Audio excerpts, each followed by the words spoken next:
Assalamualaikum warahmatullahi wabarakatuh. Apa kabar pemirsa? Semoga di bulan Ramadan ini selalu dalam keadaan sehat dan tetap semangat dalam menjalankan ibadah puasa. Kembali bersama saya Lista Mutiasari dalam Ramadan Sehat, dan kali ini kita bersama dengan RSUD Dr. Sudono Provinsi Jawa Timur. Baik, tema kali ini cukup menarik, yaitu ASI lancar selama puasa. Nah, pemirsa, dalam Islam, ibu menyusui ini diperbolehkan untuk tidak berpuasa ya, apalagi jika dengan berpuasa bisa membahayakan dirinya maupun bayinya. Namun bagi yang mampu untuk berpuasa dan dirasa aman untuk ibu dan bayi, tentu saja boleh. Nah, di sisi lain, kadang ada keraguan nih dalam diri ibu nih. Kira-kira kalau saya berpuasa, nanti produksi ASI saya berkurang apa tidak ya? Karena tentunya selama menjalankan ibadah puasa ini asupan makanan berkurang begitu ya. Nah, kita akan mengkonfirmasi langsung ini kepada Dokter Spesialis Anak RSUD Dr. Sudono Provinsi Jawa Timur, Dr. Melati Arum Nastiti, SPA MSc. Apa kabar dokter? Baik. Baik. Wah, aku seneng banget nih dokter. Kenapa? Karena dokternya cantik, kemudian kelihatan semangat, senyum, murah senyum. Wah, luar biasa ya. Baik, Dokter Melati, kita membahas seputar ASI lancar selama puasa, dokter. Ya, betul. Nah, ini saya sebelumnya mau tanya dulu, sebenarnya ibu menyusui ini boleh atau tidak sih dokter menjalankan ibadah puasa? Kalau dalam Islam tidak tidak berpuasa diperbolehkan gitu ya. Kalau menurut sisi medis sendiri seperti apa? Kalau dari sisi medis boleh. Boleh. Kenapa Baik. enggak? Kenapa enggak ya? Baik. Walaupun ini baru melahirkan, anaknya sangat membutuhkan ASI, itu tetap boleh ya, dok? Sebetulnya boleh. Boleh. Nah, untuk tahu ya, kenapa diperbolehkan itu kita harus tahu dulu sebetulnya apa aja sih faktor yang mempengaruhi produksi ASI. Nah, betul. Itu. Nah, jadi ibu-ibu nih harus tahu ya faktor apa aja yang bisa mempengaruhi ASI. Jadi yang pertama itu adalah frekuensi evakuasi dari ASI-nya. Jadi produksi ASI itu akan banyak kalau ASI itu sering dikeluarkan. Metodenya bisa menyusui secara langsung atau dipompa. Itu. Jadi itu akan ada feedback ya, yang kita katakan feedback dari payudara ke otak. Jadi itu akan ngirim dari payudara, otak-otak ini loh, ASI-nya itu dibutuhkan banget dan sering dipakai, sering diminta gitu. Jadi ini kita harus produksi lagi. Nah itu, jadi selama yang minta itu terus-terus ada, itu insya Allah produksinya masih banyak. Jadi ibu-ibu yang misalnya tidak bisa DBF tetap pompa. Jangan lupa tetap pompa karena iya, betul. Itu yang memicu produksi ASI sebenarnya. Betul sekali. Baik. Kalau asupan makanan sendiri apakah juga berpengaruh? Nah, ini yang nomor 2. Nah, nomor 2 itu nutrisi. Istilahnya kalau kita bangun rumah, kita nggak ada bahan bakunya seperti batu bata, semen, kan nggak jadi ya, gitu. Nah, otomatis kalau nggak makan gimana produksi ASI-nya, iya kan, gitu. Jadi makannya harus bagus. Dalam artian tidak perlu diet. Kadang-kadang ibu-ibu tuh kan, aduh dok, saya tuh pengen cepet kurus loh setelah lahiran gitu. Betul. Jadi karena kan ya biasalah kita kan kalau hamil tuh kan badan tuh melar ya, gitu. Melarnya kan mengembangnya itu ya karena hormon ya kan. Hormonnya itu menyuruh kita buat makan, karena kan makan berdua gitu. Terus yang kedua kan memang lemak itu memang sengaja supaya untuk melindungi organ-organ vital ya, gitu. Terutama di bagian area perut gitu. Makanya jadi ya memang akan melar ibu-ibu. Dan biasanya itu kan sekarang itu trennya kan hamil, lihat badannya segini, 1 minggu udah kurus gitu ya. Sekarang kan trennya gitu ya, gitu. Nah, padahal sebetulnya itu kita selalu sarankan jangan diet kalau setelah lahiran, karena itu nanti akan kurus sendiri. Ya dalam proses. Iya, dalam proses menyusuinya gitu. Nah, jadi tetap nutrisi itu harus tercukupi.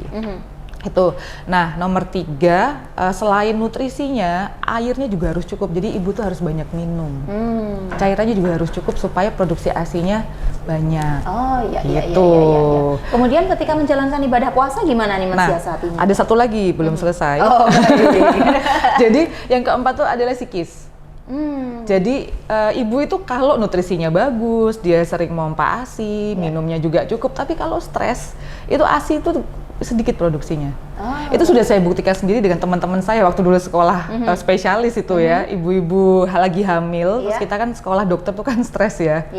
Jadi kita hanya dikasih cuti kan 3 bulan. Nah, 3 bulan di rumah itu teman-teman saya itu ASINya lancar banyak sekali gitu. Pada saat masuk lagi sekolah itu langsung mampet. Padahal kita dokter anak ya yang suka ngedukasi gitu ya gitu. Itu ASINya langsung berhenti karena stresnya tinggi banget gitu.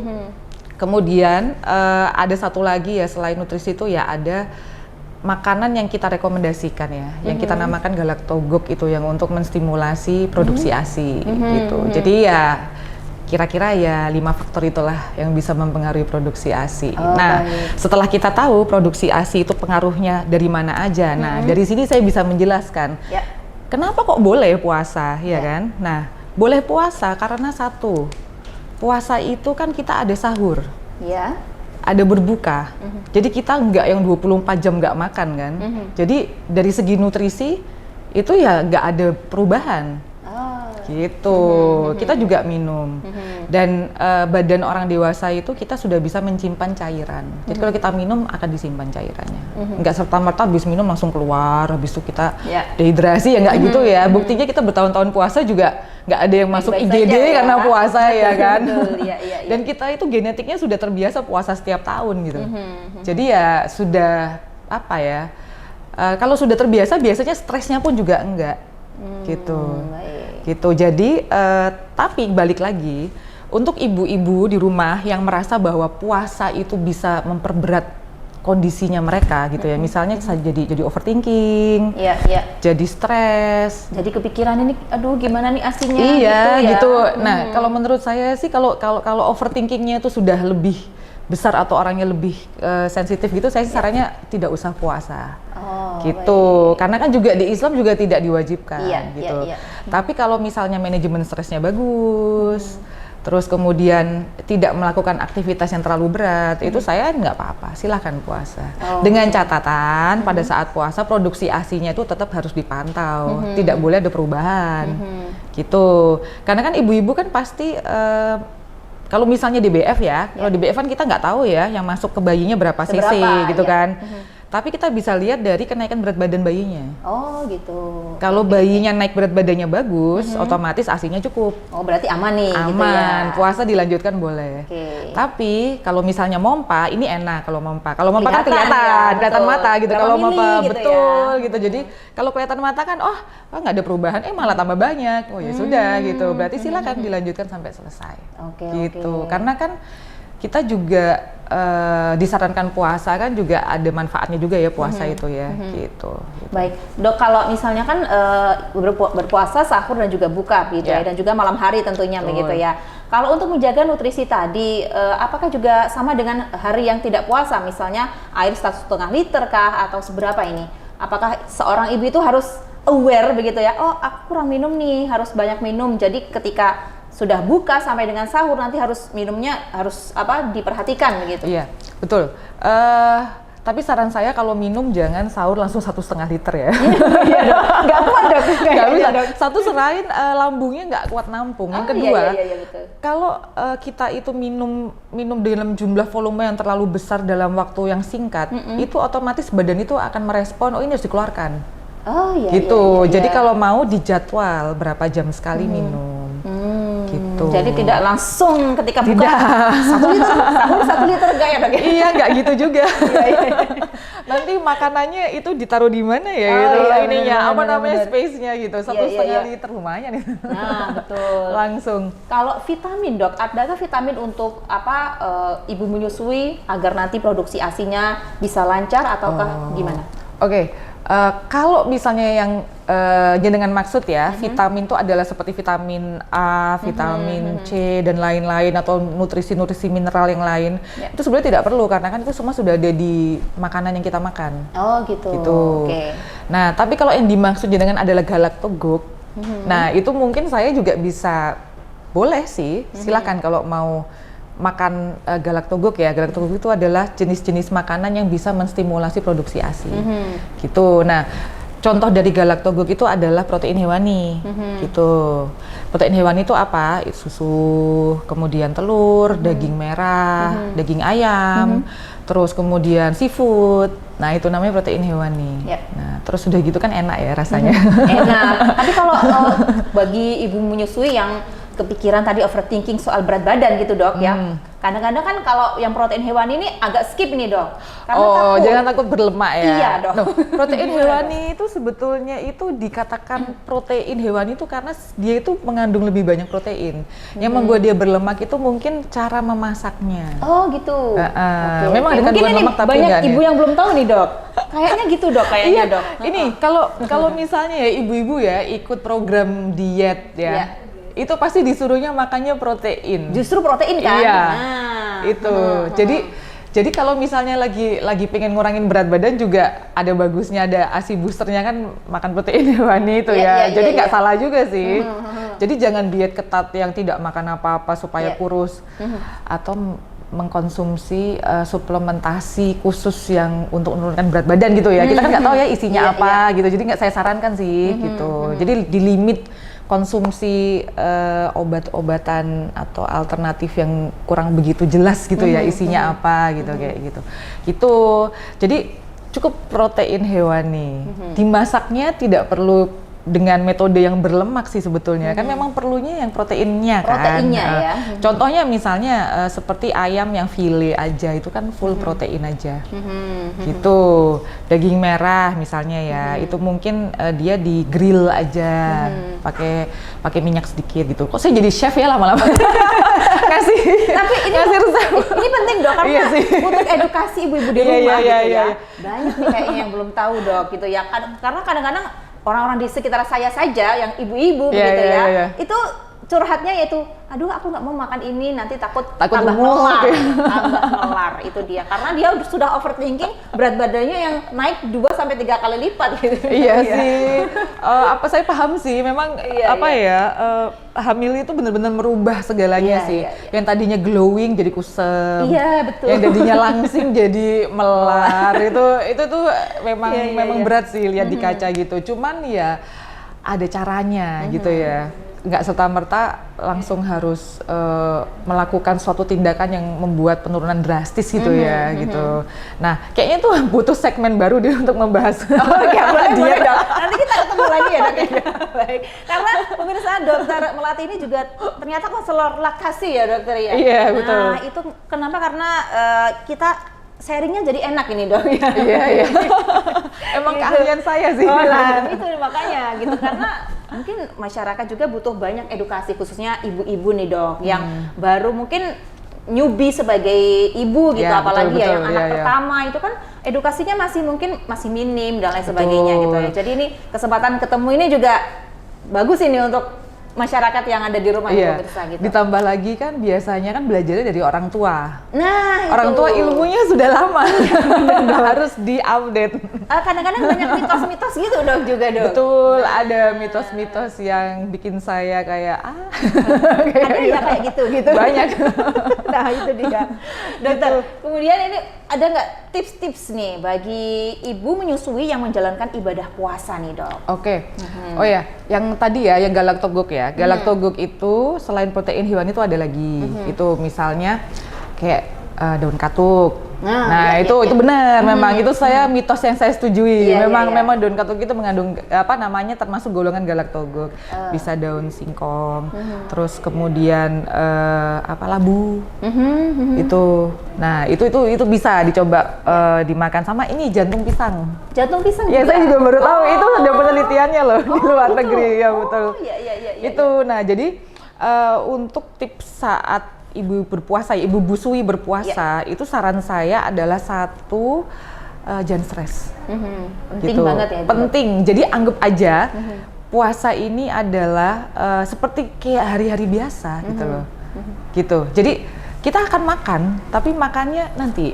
Gitu. Jadi bukan aduh puasa nggak makan gitu enggak gitu. Kita makan kok, tapi makannya nanti. Gitu. Jadi udah ya silahkan pakai sistem reward juga nggak apa-apa. Misalnya kalau nanti puasa sampai maghrib, nanti maghrib saya mau makan es krim gitu misalnya. Iya. Itu ya gitu. penyemangatnya itu ya, Dok, ya. Betul gitu. Jadi nanti monggo silakan masing-masing ibu-ibu punya cara sendiri gitu. Terus yang kedua ya jangan lupa pada saat sahur sama buka itu tetap makan makanan yang bernutrisi. Sebetulnya itu kendalanya adalah niat ya untuk bangun sahur, terus kemudian kan ngantuk ya gitu. Jadi niat belum bangun lagi sahur. begadang, Dok, kalau busui, Dok. Betul gitu, sudah pengen teler aja gitu iya, gitu. Jadi niat untuk sahurnya itu harus bener-bener kuat dan pada saat sahur tuh makannya itu harus yang bener-bener sesuai dengan kebutuhan ya. Harus banyak protein hewani atau ya banyak makan yang golongan galaktogen juga boleh, saya saran juga sih gitu. Ya banyak yang minta, Dok boleh nggak diresepin ASI booster? Sebetulnya ASI booster itu ya itu tadi paling banyak itu adalah psikis. Yang kedua dari makanan yang kita makan sehari-hari itu juga sudah golongan galaktogen gitu maksudnya. Ya gitu. Jadi sebetulnya murah ya, tidak perlu beli ASI booster yang sampai mahal-mahal gitu. Betul. Yang iklannya di mana-mana. Iya, dokter, betul. Karena kalau kita lihat di sosial media gitu ya, ibu-ibu menyusui itu pasti ASI boosternya ini itu yang membuat ibu menyusui lain yang mungkin tidak terjangkau olehnya gitu ya. Jadi bingung gitu, Dok. Aduh, ini gimana nih, jadi overthinking sendiri gitu, Dok. Betul. Terus pikirannya harus pakai ASI booster yang itu supaya banyak untuk padahal nggak seperti itu. Oh, iya. Ya cukup 5 macam tadi. Oke. Kemudian, Dok, yang soal tidak stres itu tadi ya, ini juga butuh dukungan dari keluarga juga ya, Dok ya? Itu betul sekali, betul.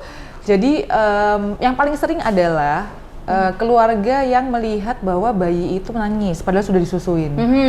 Jadi keluarga sekitar itu akan, ini kok masih nangis, masih lapar, ASINya kurang. Ya, saya merasakan akhirnya, itu, Dokter. Betul ya kan? Karena saya dokter dokter. anak, saya tahu.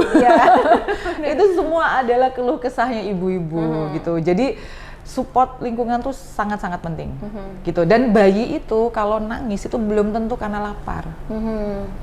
Jadi kita harus cari tahu bayi ini nangisnya karena apa gitu. Bisa jadi pampersnya belum diganti, contoh ya gitu. Atau dia kolik misalnya. Jadi kita butuh sedikit masas perutnya atau kita butuh sendawakan dulu agak lama gitu. Atau mungkin hari itu ibunya stres makanya dia nangis.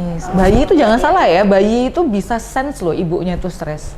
Bisa merasakan ya, Dok? Iya, sedang ya dia 9 bulan di sini. Gimana? Betul. Dia tuh bisa tahu gitu ibunya tuh kalau lagi stres tuh kan detak jantungnya kan cepat ya. Jadi dia tahu, dia dengar gitu. Oke. Terakhir, Dokter, ada pesan kepada busui-busui ini yang ada di rumah nih, Dokter, ketika menjalankan ibadah puasa, silakan. Oke. Untuk busui-busui di rumah tidak usah khawatir. Sebetulnya kalau ingin berpuasa tidak apa-apa, tapi tetap harus diingat-ingat bahwa pantau produksi ASINya. Kalau dirasa produksi ASINya mulai menurun karena berpuasa, sebaiknya stop berpuasa dulu. Kenapa? Karena dalam agama kita juga tidak diwajibkan berpuasa untuk busui dan ibu hamil. Itu aja dari saya. Dan satu lagi tips-tips dari saya tadi juga dilakukan ya. Nah, itu dia yang penting ya. Kalau bingung nanti bisa konsul ke saya. Silakan ya, nanti langsung datang ke RSUD Dr. Sudono Madiun ya. Baik. Terima kasih ya, Dokter, sudah memberikan edukasi dan juga informasi kepada busui-busui di rumah khususnya begitu ya. Semoga tadi tips-tipsnya ini begitu ya benar-benar bisa dijalankan oleh para busui yang ada di rumah. Amin. Baik. Pemirsa, tadi begitu luar biasa ya perbincangan kita bersama dengan Dr. Melati. Semoga informasi yang disampaikan tadi memberikan manfaat khususnya bagi para ibu menyusui yang ada di rumah. Jangan lupa tadi disimak tips-tipsnya, oke? Baik, terima kasih atas kebersamaan Anda. Wassalamualaikum warahmatullahi wabarakatuh. Salam JTV.